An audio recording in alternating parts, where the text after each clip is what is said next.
Army द्वारा इस्तेमाल की जाने वाली pistol.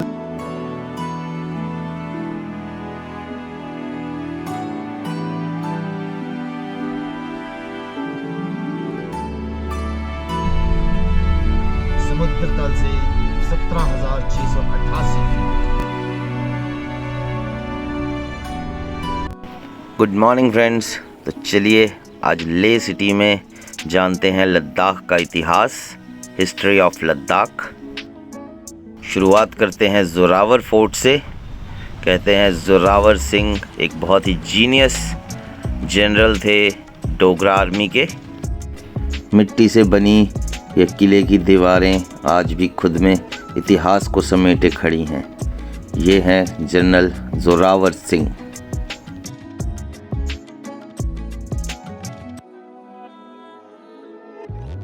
Zorawar, the genius general, and he's from Kahlur Bilaspur. हाँ जी नमित, कहलूर बिलासपुर के गाँव के बिलासपुर कहलूर के बारे में कुछ बताएंगे सर? यही थे सर हमारे बंदे, ऐसे ही थे हमारे बंदे। तो गाइस मैं आपको बता दूं, नमित का जो गांव है बस्सी बिलासपुर, वो कहलूर में है और ये वहीं का रहने वाला है। तो आज ये अपने पुराने शासक से मिलने आया है। Gulab Singh became Jagirdar of Jammu Kashmir in 1820. He entrusted Zorawar with the title of Wazir. Zorawar was not only a spectacular conqueror but a keen organizer of his conquests too. Gulab Singh started his career in the Sikh army for his invaluable services and the need to control a rebellious hill state. Maharaja Ranjit Singh placed the hill territories under his supervision and made him a Raja, with the Raj Tilak being done on 16th June 1822.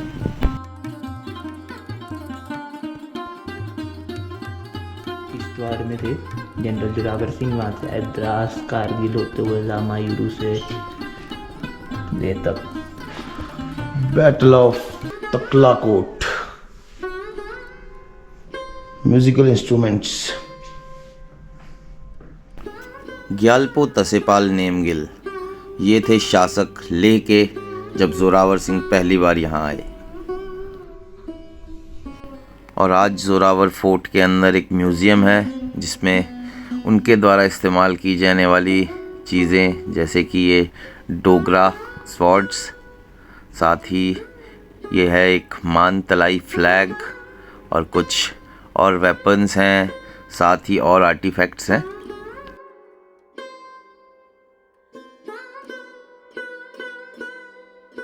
And these are the spears. Some musical instruments. It's veena, feather pen stand, and this is musical instrument daman. और यहाँ है माँ दुर्गा की कुछ प्रतिमाएं।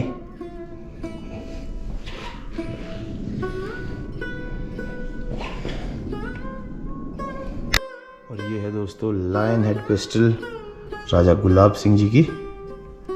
ऐसे jewels जो stone से बने हुए हैं। देखिए एक बहुत ही ज़बरदस्त चीज़, ये एक लॉक है, कुलिक made of copper and iron. First Ladakhi campaign 1834 to 36 by Dogra army Dogras with the tradition of chivalry for more than 3,000 years are amongst the finest of soldiers that history has seen. Zorawar was a simple, religious and unassuming. Though uneducated, he was intelligent and painstaking in learning. He was kind yet firm. He had no personal wants and could not be lured with riches. He scrupulously returned all that was captured to the treasury at Jammu. Zorawar stands out as a leader of men. Setting personal examples was his forte. He was always present at the site of action and through his tactical genius influenced the outcome. Whatever the situation, he could influence, inspire confidence, bring about unity and create optimism, leading to high morale. He had a keen eye for those with initiative and resourcefulness. He developed this quality. और अपने साम्राज्य को बढ़ाते हुए जोरावर सिंह तिब्बत तक पहुंच गए। आक्रमणकारियों से और हमलावरों से लड़ते हुए वो तिब्बत पहुंचे और तिब्बत में ये जगह है तोयो। तोयो में उनकी समाधि है। कहते हैं वहाँ का जो किला था उसे भी उन्होंने फतेह कर लिया था। तो दोस्तों ये थे जनरल जोरावर सिंह और ये है उनका किला जो आज भी बुलंद दीवारों के साथ इन तोपों के साथ खड़ा है। जय हिंद, जय भारत। और दोस्तों अब तो हमें पता चल गया है कि जोरावर सिंह नमित के गांव के थे, इसी का दादा परदादा टाइप। तो अब तो सर टेंशन ही कोई नहीं है हमारे को। अब तो we are the raja of Leh. Tibet तक हम हैं, बाकी सब पानी कम है। चलिए दोस्तों, वैसे कितनी खुशी होती है ना जब कोई ऐसी हिस्ट्री आपको पता चलती है जो आपने कभी सुनी ना हो, आपको पता ना हो, और एक ऐसी जगह जहाँ पे आप पहले कभी ना आए हो। तो ये वाकई में बहुत अच्छी बात थी और बहुत एक मतलब मैं बताऊँ कि कैसी फीलिंग है मेरे को इतनी आ रही है, तो नमित को तो सोचो कैसी फीलिंग आ रही होगी कि प्राउड वाली फीलिंग आती है कि हमारे एरिया का बंदा यहाँ तक क्या तिब्बत तक पहुँचा, सब किया उसने। बिल्कुल बिल्कुल। क्या बात। तो चलिए दोस्तों अब चलते हैं लद्दाख की पुरानी राजधानी शे। यहाँ पर है एक एंशियंट श्राइन और एंशियंट पैलेस। लद्दाखी शासकों द्वारा यहाँ पर अपना महल बनाया गया। सबसे पहले शे बनी उनकी राजधानी। ले सिटी से 15 किलोमीटर की दूरी पर है शे पैलेस और श्राइन। पहाड़ के शिखर पर बेहद खूबसूरत ये महल अपने आप में काफ़ी यूनिक है। इसकी परछाई नीचे बने इस तालाब में दिखाई पड़ती है और इसका ये नाम शे भी यहीं से आता है। लद्दाखी में शेल का मतलब होता है मिरर और यहीं से ये नाम पड़ा शे। शे श्राइन काफ़ी यूनिक स्ट्रक्चर है। 3 मंजिला कॉम्प्लेक्स जिसमें बुद्धा जी की एक बड़ी प्रतिमा है और साथ ही गोल्ड पेंटेड वॉल पेंटिंग्स हैं और लद्दाख का सबसे बड़ा स्तूपा भी यहीं है।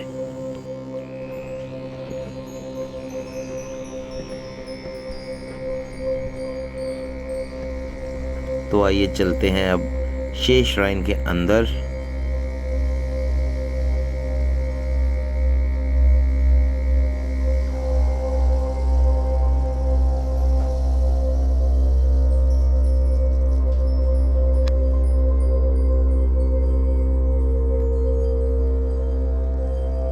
तो ये है शाय मोनेस्ट्री, यहाँ है लामा जी। चलिए लामा जी से जानते हैं कि मोनेस्ट्री कितनी पुरानी है। 17th सेंचुरी में बनाई थी। अच्छा जी। ये राजा का शे पैलेस राजा जी दिलदार नमग्याल सिंह नमग्याल के वो उन्होंने बनवाई। ठीक है जी। और ये जो पैलेस था ये पहले राजधानी लद्दाख की शायद राजा का महल यहीं था। महल है सबसे पहले यहाँ है। इसके बाद ले में ओके। ले के बाद स्टॉक में है राजा का। ठीक है सर। राजा का टेंपल है। ये राजा का टेंपल है। Thank you sir.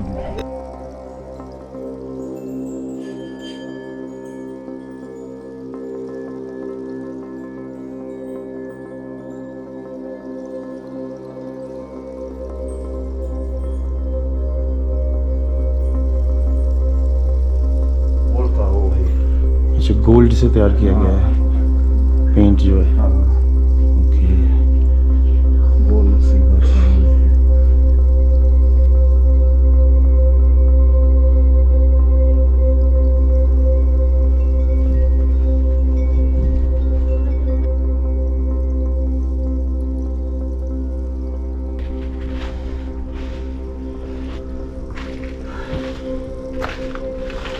चलिए चलते हैं किले के अंदर।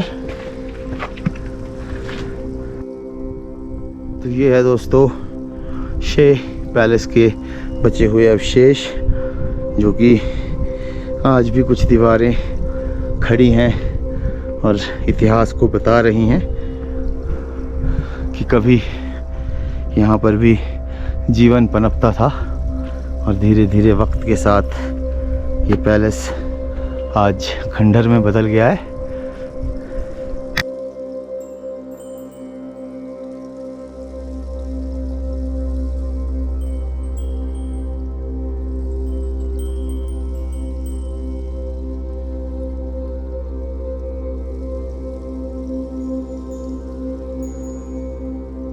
पूरे के पूरे जो तालाब है इसकी देखरेख की जाती होगी तो तो इसमें इसकी परछाई नज़र आया करती थी।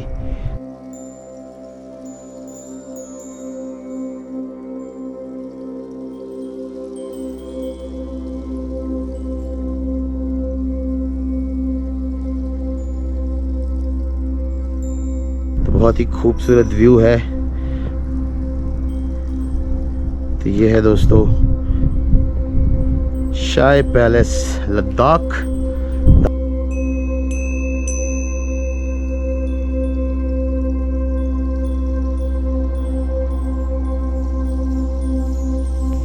तो अब आगे बढ़ते हैं शाही पैलेस से हेमिस मोनेस्ट्री की तरफ। और रास्ते में हमें मिली थिक्से में भी बहुत ही खूबसूरत मोनेस्ट्री है।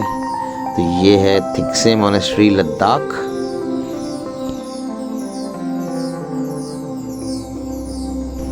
और इस खूबसूरत रास्ते से आगे बढ़ते हुए हम पहुँचे इस खूबसूरत नज़ारे को देखते हुए सिंधु नदी के किनारे।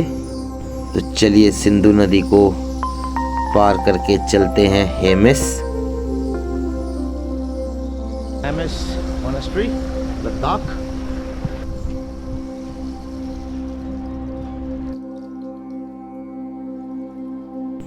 ट्रांस हिमालयाज में बहती सिंधु नदी के किनारे स्थित है Hemis monastery.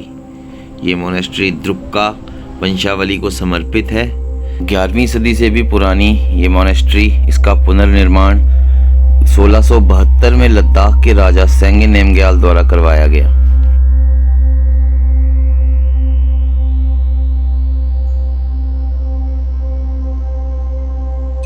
Hemis monastery Buddha temple के अंदर 84 महासिद्धा पेंटिंग्स हैं और कहते हैं इन पेंटिंग्स को यहीं के ग्राउंड मिनरल्स द्वारा तैयार किया गया है।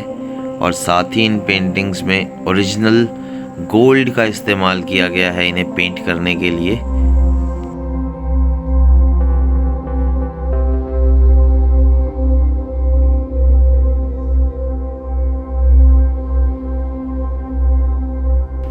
ऊंचे पर्वतों के इस शांत वातावरण में ये मोनेस्ट्री मन को शांति प्रदान करती है।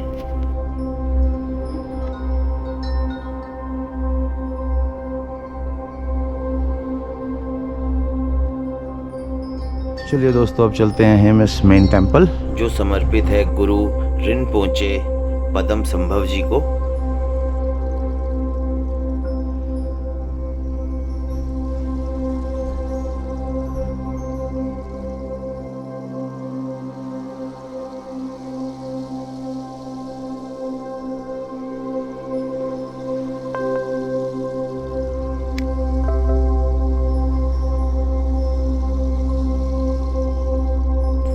हेमिस मोनेस्ट्री म्यूज़ियम बहुत ही खूबसूरत नायाब चीज़ों से भरा है। ये म्यूज़ियम ऐसी चीज़ें अंदर रखी गई हैं जो आप कल्पना भी नहीं कर सकते।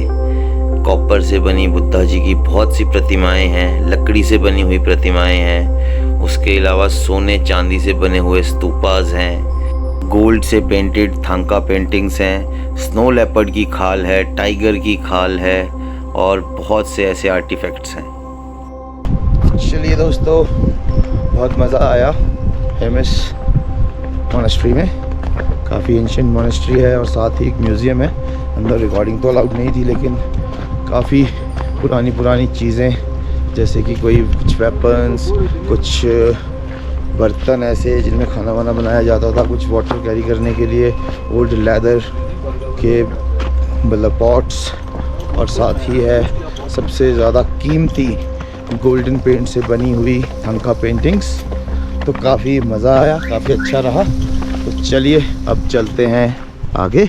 तो ये आ गया है दोस्तों करू, और करू से है टर्न चांगला पास पैंगोंग लेक। तो चलिए आगे बढ़ते हैं चांगला पास की तरफ। तो गाइस हमें दिखी एक बहुत ही ब्यूटीफुल सी मोनेस्ट्री। ये है दोस्तों चेमरे मोनेस्ट्री, गोम्पा शक्ति विलेज। और दोस्तों इस मोनेस्ट्री को देखकर की मोनेस्ट्री की याद आ गई। वो भी इसी तरह से पहाड़ी के बिल्कुल ऊपर बनी हुई है और कुछ इसी तरह का लुक आता है की मोनेस्ट्री स्पीति का भी। तो काफ़ी सुंदर है चिमरे मोनेस्ट्री। दोस्तों ये है शक्ति village on the way towards चांगला पास।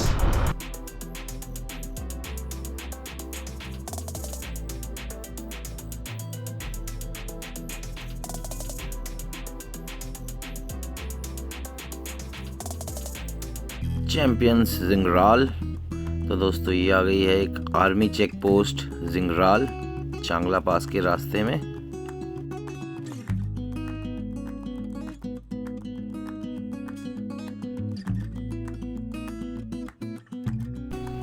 आसपास का ये नज़ारा इतना ब्यूटीफुल है कि कैमरा बंद करने को दिल ही नहीं करता। जैसे ही सड़क पर कोई मोड़ कटता है वैसे ही ब्यूटी की बरसात हो जाती है। अब हम पहुंचने वाले हैं चांगला टॉप पर, और वो कहते हैं ना खूबसूरत चीज़ें अक्सर ख़तरनाक होती हैं, वैसे ही ये खूबसूरत माउंटेन पास भी काफ़ी डेंजरस है। वैसे तो दोस्तों लद्दाख के लगभग सभी हाई ऑल्टीट्यूड पासेस डेंजरस हैं, पर चांगला पास इसमें सबसे आगे है। यहाँ पर ऑक्सीजन का लेवल सबसे कम रहता है और इसका एरिया काफ़ी वाइड है और बेहद तेज़ हवाएं यहाँ चलती हैं। चांगला टॉप। हर घर तिरंगा एट चांगला 17,586 feet words 10th highest motorable pass. चांगला बाबा की जय, सर्वधर्म स्थल। चलिए चलते हैं मंदिर के अंदर।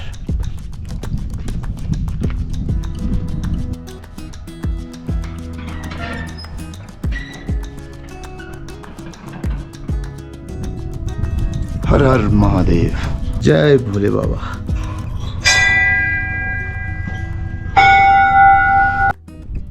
हर हर महादेव दोस्तों, ये है चांगला पास। और इस वक्त अपने ट्रिप की अगर बात करूं तो हम अपने इस ट्रिप में ये 6th पास जो है वो क्रॉस कर रहे हैं। तो चलिए, ये है चांगला पास। कभी ये 3rd हाईएस्ट मोटरेबल पास हुआ करता था और अब ये 10th हाईएस्ट मोटरेबल पास बन गया है।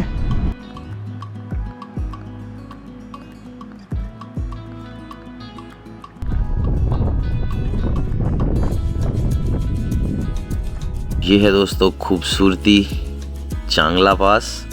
देखिए इन ग्लेशियर्स को किस तरह से निडल्स इससे लटकी हुई हैं।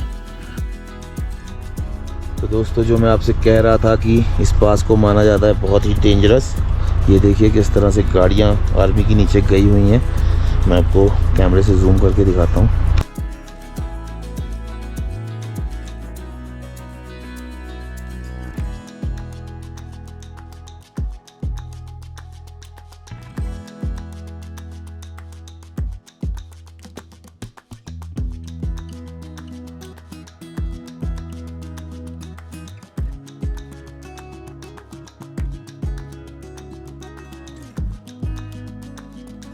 तो दोस्तों इस दृश्य को देखने के बाद आप लोग समझ ही गए होंगे कि क्यों मैंने कहा कि ये सबसे ख़तरनाक पास है, चांगला पास। अभी तो चलिए ये बर्फ़ बहुत कम है यहाँ पर, लेकिन जब अच्छा स्नोफॉल होता है तो ये जो छोटे छोटे ग्लेशियर्स हैं ये बिल्कुल टॉप तक रहते हैं, और ये पूरे का पूरा जो रोड है ये आइस रोड ही बना रहता है। तो इसी वजह से मैं आपको बता रहा था कि ये काफ़ी डेंजरस पास है। चलिए इस खूबसूरत व्यू के साथ और इस खतरनाक इलाके से आगे निकलते हैं। और दोस्तों इस समय सुनहरी धूप जो पहाड़ पे पड़ रही है, आप देखिए क्या खूबसूरत ये व्यू है इस वक्त, गोल्डन माउंटेन्स।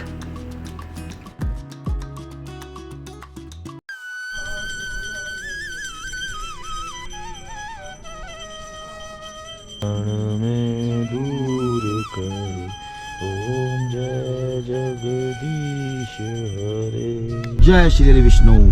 तो दोस्तों वी आर वेरी लकी कि हम बिल्कुल टाइमिंग में मंदिर पहुंचे और हमें आरती का मौका मिला, गाने का भी और देखने का भी और भगवान को याद करने का भी। तो जय जगदीश हरे। तो ये है दोस्तों तसोतक लेक, और ये देखिए आप पूरी तरह से बर्फ़ से ढकी हुई है अभी ये लेक, बहुत ही ब्यूटीफुल। तो दोस्तों आज का दिन काफ़ी खूबसूरत रहा। लेह से हम निकले जोरावर फोर्ट होते हुए हेमिस मोनेस्ट्री, और वहाँ से चांगला पास क्रॉस करके अभी हम पहुँचने वाले हैं तंगस्ते। और अब अंधेरा भी होने वाला है, तो अभी हम नाइट कैंपिंग करेंगे तंगस्ते में। सो गाइस अभी हम पहुंच गए हैं तंगस्ते। तंगस्ते में ही हमने अभी अपना टेंट लगा लिया है, गाड़ी कर लिया ऐसे ही रोड के साइड पे। एक जगह अच्छी मिल गई हमें वहाँ पे पार्क, और साथ ही यहाँ पे कुछ ईंटों का अच्छा चुट्ठा पड़ा हुआ था, हमें आड़ भी मिल गई। एक तरफ गाड़ी हो गई, एक तरफ ही दीवार हो गई। तो चलिए आज के वीडियो करते हैं यहीं पे ही एंड। कल मिलते हैं नए वीडियो में। स्वस्थ रहें, मस्त रहें। हर हर महादेव।